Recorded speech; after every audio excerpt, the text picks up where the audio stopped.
이진숙 후보자가 MBC 기획홍보본부장이던 시절 비판적인 여론을 막기 위해 위키트리와 수억 원대의 계약을 맺었던 것으로 드러났습니다. SNS 등을 통한 여론 조작을 추진했던 건 방통위원장 부적격 사유라는 지적이 잇따랐지만 이 후보자는 파업 상황에서 위기 관리를 한 것뿐이라는 입장입니다. 이용주 기자가 보도합니다. MBC 언론노조가 공정방송을 요구하며 총파업 중이었던 2012년 5월.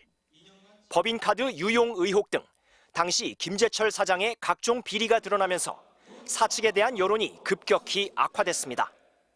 이 무렵 이진숙 기획홍보본부장은 온라인 매체 위키트리를 찾아갔습니다.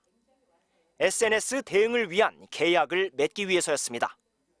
어떻게 하면 우리 경영진의 입장도 좀 제대로 국민들한테 알릴 수 있을까, 그 방안을 연구하러 갔던 것입니다. 당시 MBC와 위키트리가 체결한 계약서. SNS상에서 MBC의 우호적인 여론을 최대한 퍼뜨리는 한편 사측의 대외 활동에 타격이 없도록 적대 여론의 유포를 막는 게 용역 업무로 돼 있습니다. MBC가 대가로 지급하기로 한 돈은 모두 2억 5천만 원입니다. 위키트리 측은 제안서를 통해 MBC의 경우 특수한 상황으로 위기 대응 횟수가 많을 것으로 예상된다며 대기업들보다 돈을 더 내야 한다고 요구했습니다. 사측이 파업 중인 노조를 상대로 거금을 들여 여론전에 나선 정황. 지난 2013년 고 이용마 기자가 처음 폭로했던 의혹으로 이를 뒷받침하는 문서가 공개된 겁니다. 당시 이진숙 본부장을 만났던 위키트리 측은 파업을 비방해달라는 요구를 받고 거래했냐는 질문에 MBC가 무리하고 부당한 요구를 해 중도 해지하고 착수금도 돌려줬다고 했습니다.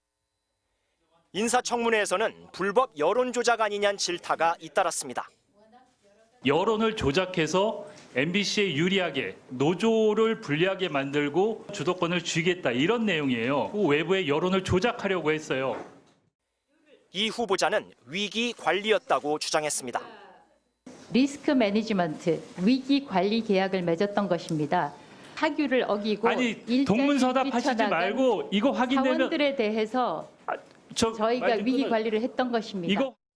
하지만 계약에 따라 실제로 어떤 작업을 진행했는지, 위키트리에 어떤 요구를 했는지는 밝히지 않았습니다. 또 2억 5천만 원 규모의 해당 계약이 통상적이었냐는 질문에 워낙 여러 계약을 했기 때문에 알 수 없다고 답했습니다.